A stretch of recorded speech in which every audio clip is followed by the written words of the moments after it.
My name is Stuart Simpson. I am the franchise holder for Paisley store in Scotland. It's one of 2 stores in Scotland. We were the first, so we were the trailblazer. Others followed on. That's pretty much what it's been all about. It brought its own unique circumstances because we were the first, but we made it easier, I think, in many respects for people who follow. I was raised in a family where my dad always had businesses, but I went out to work and I'd always worked for somebody else. I worked in transport and management and various different roles, some quite good roles. And I still had a hankering to do something for myself, and the opportunity came. And I took an early package from one of the places we were doing restructuring, so I just said, right, okay, include me out. And we started looking around. It was my wife and myself. We also wanted to be doing something together, which we'd never had the opportunity to do. And various franchises we looked at. We looked at food franchises, we looked at any franchise you could think of, pages and pages, but we kind of felt that the mobility thing, it was a good thing to get involved in. It was beneficial to the community, and like everybody else, you knew people who would have benefited from these products, maybe when you were younger and you'd seen older people that didn't have access to these things, and you felt, yeah, that'd be a nice place to work and make a difference. So we started looking around the different franchises that were available to us, and the Ableworld one was one of several. We made informal inquiries to, and at the end of the day they proved to be certainly the most attractive to us. We're probably, I think we are now the longest franchise that's been there, and it's, yeah, 11.5 years. It's been an interesting time. It's had its ups and downs. I mean, you know what we've been through in recent years, and we had to furlough staff with the pandemic, and that was bad. We didn't like doing that, but we came through it. We didn't eat too much into reserves at all. We stayed open throughout. We're classed as an essential service, as a health provider, and we stayed open. We managed the shop, my wife and we were the only 2. We've got 2 other members of staff at that time, and it kept us going. And come the end of the year, we're actually presently surprised to find we'd actually broken even throughout that. And I think we're one of the few businesses that must have done that. I think.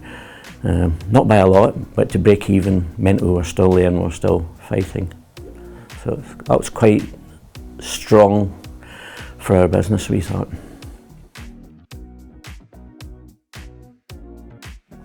Well, we're probably unique in the challenges that we faced because we were the first one in Scotland. They seemed to have, I mean, it was Cheshire centric because that's where Mike had started, and he'd built up his stores and he had a good core in there, and they were all kind of coming out from there. Yeah, they were getting further away,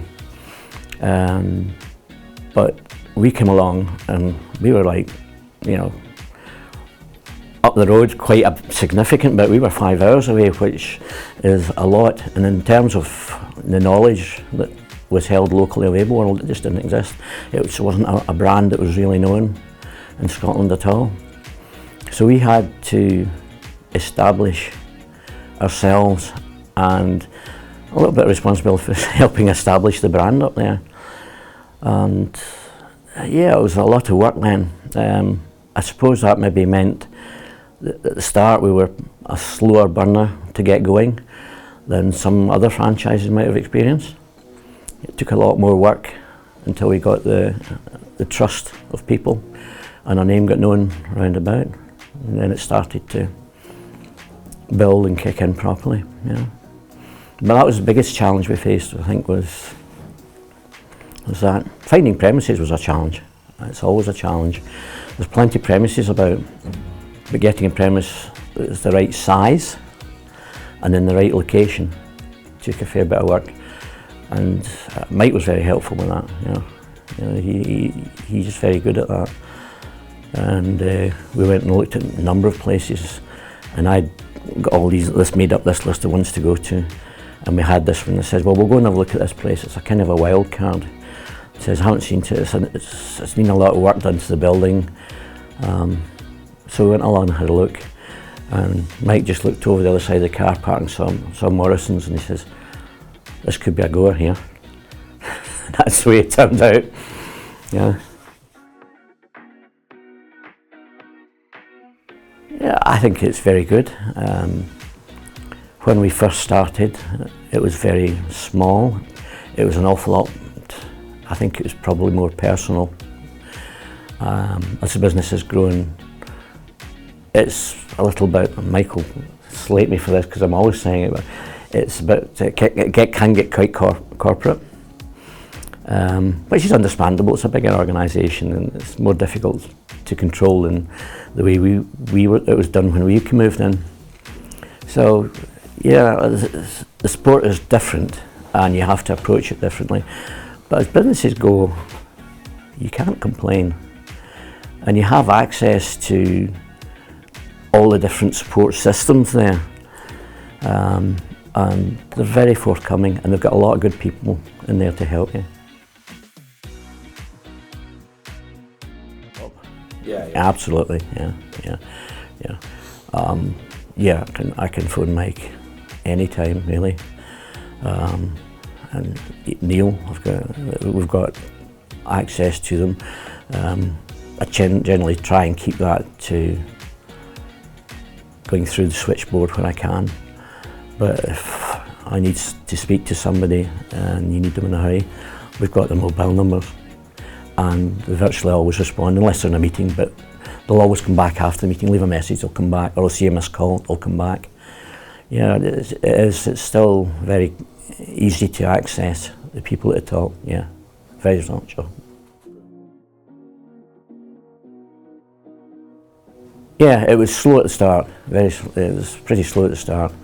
And the first few months, we were still in the red, but then it started to pick up, and within a year and a half, I'd say, we'd got everything out that we'd put into the business to get it off the ground. And yeah. It's everything. We're quite a small team, and they're supported. Jackie comes in to help cover their days off and things like that, and give them support. They've been with us. Caroline's been with us since we opened, right from the day one. She's very much a part of it. And Heather joined us a year later, and they're absolutely, they're superb. They are good, and they're counting an awful lot. We've since then taken on an engineer, and he's settled in fine. He's working away, doing a good job for us as well. So, but they're everything. They're the people that are dealing with the customers every day. I'm dealing with customers, yeah, quite a lot, but no, I'm not the front face anymore. They are. So, yeah, very important.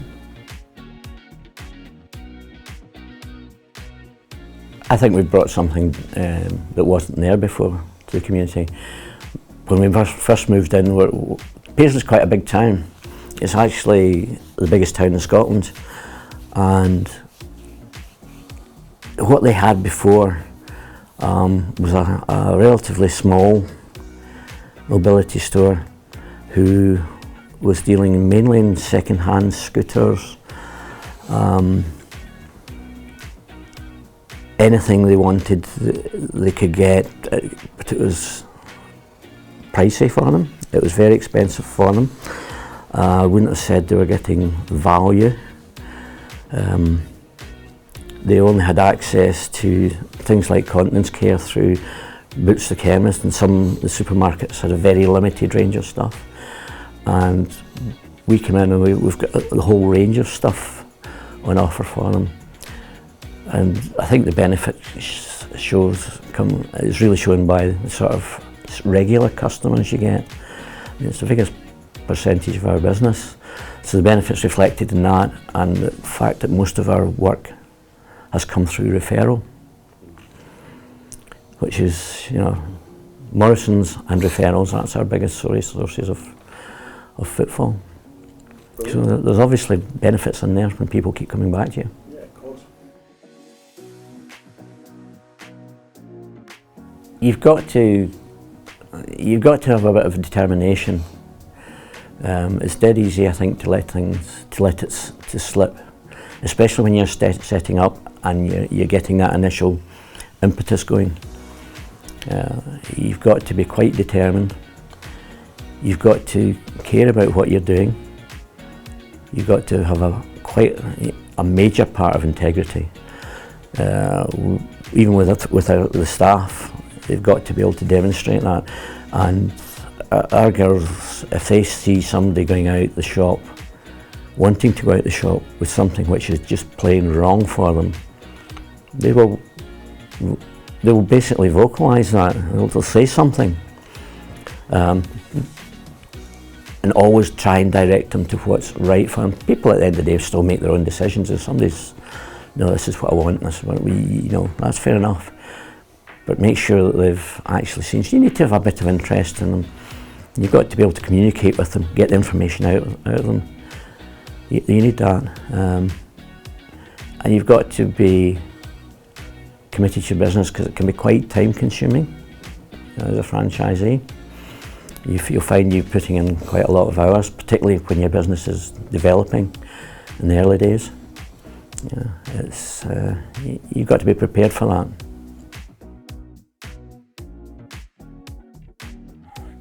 It's always a difficult one, because hindsight's wonderful, isn't it?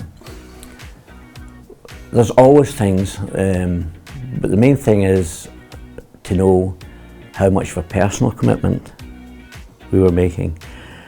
For us, it went on longer than we expected. I don't know if other franchisees would support that, because we felt that because we're out of the way and an unknown brand, we had to work that much harder to get people in the door. It was, that's the main thing for us.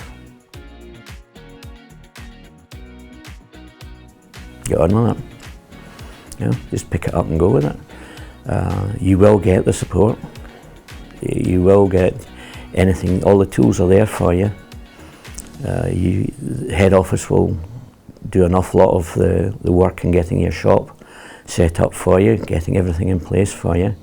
If you've got the funding in place, or you can get the funding in place, I think it's a good experience. If you're going into the mobility business, if you decide it's right for you,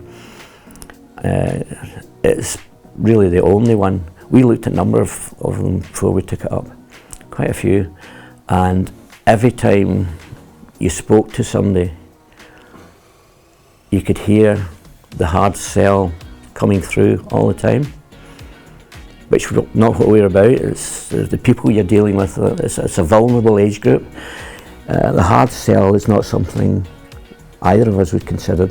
We didn't get those vibes from Ableworld, and confirming it when we first when we met them, that strongly came across. It was ethical.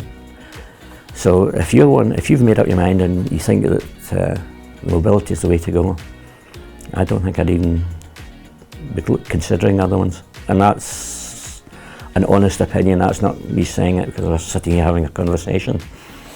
Because we looked and we seriously considered others that were there at the time, but we didn't like the atmosphere and their approach to getting money out of elderly people.